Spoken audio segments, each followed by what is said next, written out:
දක්ෂ තුන්නිරියව් ක්‍රීඩක චාමික කරුණාරත්න උතුම් පිය පදවිය ලබලා කිව්වොත් පිළිගන්න අමාරුයි නේද? එහෙනම් අනිවාර්යෙන් මේ වීඩියෝ එක ඉවර වෙනකම්ම බලන්න. චාමික කරුණාරත්න කියන්නේ ලංකාවේ මෑත කාලේ අපිට ඉන්න දක්ෂතම තුන්නිරියව් ක්‍රිකට් ක්‍රීඩකයෙක් කිව්වොත් හරි. ක්‍රිකට් වලට ආපු කාලෙම ඔහුගේ දක්ෂතාවය සහ පිටියේ හැසිරීම නිසා ඉතා වේගයෙන් ඔහු ක්‍රිකට් රසිකයින් අතර ජනප්‍රිය වෙන්න පටන් ගත්තා. පහුගිය කාලේ නම් වැඩි අන්තර්ජාතික ක්‍රිකට් පිටිය ඔහු දකින්න නොලැබුණත් පළමු පෙළ ක්‍රිකට් තරඟවල ක්‍රීඩා කරලා දක්ෂතා අතර ඉන්නවා කියලයි අපි දැක්කේ. හැබැයි මේ පාර නම් මොන්න චාමික ලොකු අමාරුවක වැටිලා කියලයි ආරංචිය.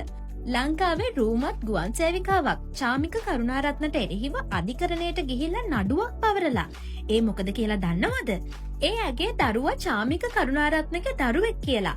නමුත් දරුවා ලැබිලා මාස 2ක් ගත වෙලත් දරුවගේ උපැන්නට නම දෙන්න චාමික කරුණාරත්න ප්‍රතික්ෂේප කරනවා කියලා ඇය චෝදනා කරනවා. මේක ටිකක් දරුණු චෝදනාවක්. මොකද චාමික කියන්නේ අවිවාහකෙක්.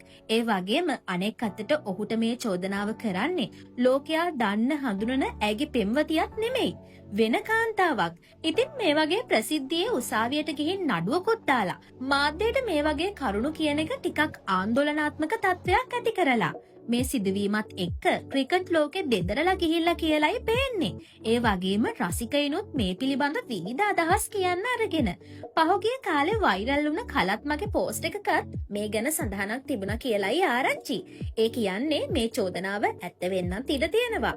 කොහොම නමුත් මේ කාන්තාව කියන්නේ චාමික කරුණාරත්න තමන් සමග විවාහ වෙන බලාපොරොත්තුවෙන් සම්බන්ධතාවයක් පවත්වාගෙන ගියා කියලා.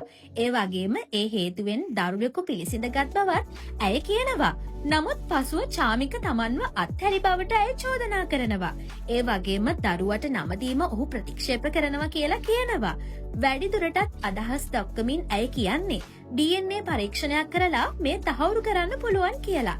ඒ හේතුවෙන් දිගින් දිගටම ඔහු ඇයව මගහැරීම නිසා නීතිමය ක්‍රියාමාර්ග ගන්න පෙළඹුණා කියලත් ඇය කියනවා. ඇය කියන විදිහට දැන් දරුවට මාස 2ක්. නමුත් දරුවා පිළිසිඳගත් කාලෙම ඇය නීත්‍යානුකූලව කටයුතු කරන්න ගත්තේ කියලා ඇය කියනවා. ඒ වගේම මේ වෙද්දි දෙවතාවක් චාමික විසින් උසාවිය මගහැරි බවත් ඇය කියනවා. ඊයේත් අසනීප තත්ත්වයක් නිසා අධිකරණයට පැමිණීමට නොහැකි වුණා කියලා චාමිකගේ නීතිඥවරුන් අධිකරණයට කියලා තියෙනවා. කොහොම නමුත් ඉතින් රසිකයෝ නම් කියන්නේ චාමිකට මේ පාර ගැලවෙන්න බැරි වෙයි කියලා.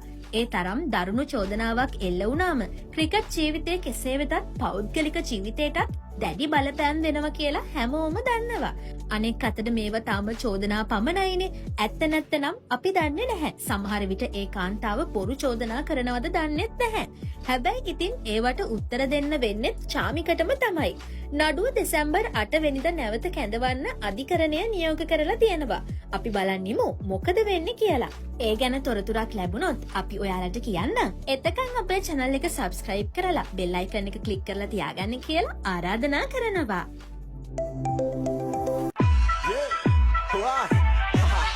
Yo, mataniye ngabe, mataniye yanne, mataniye merene kiyana dei mang yanna kalina matiyala yanne mataniye ngabe, mataniye yanne, mataniye merene kiyana dei mang yanna kalina matiyala yanne.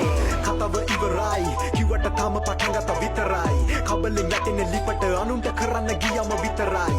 Daradi venawa atta boruwa venawa minisu vitarai, danne katta kala udaka nyaga puwayama vitarai.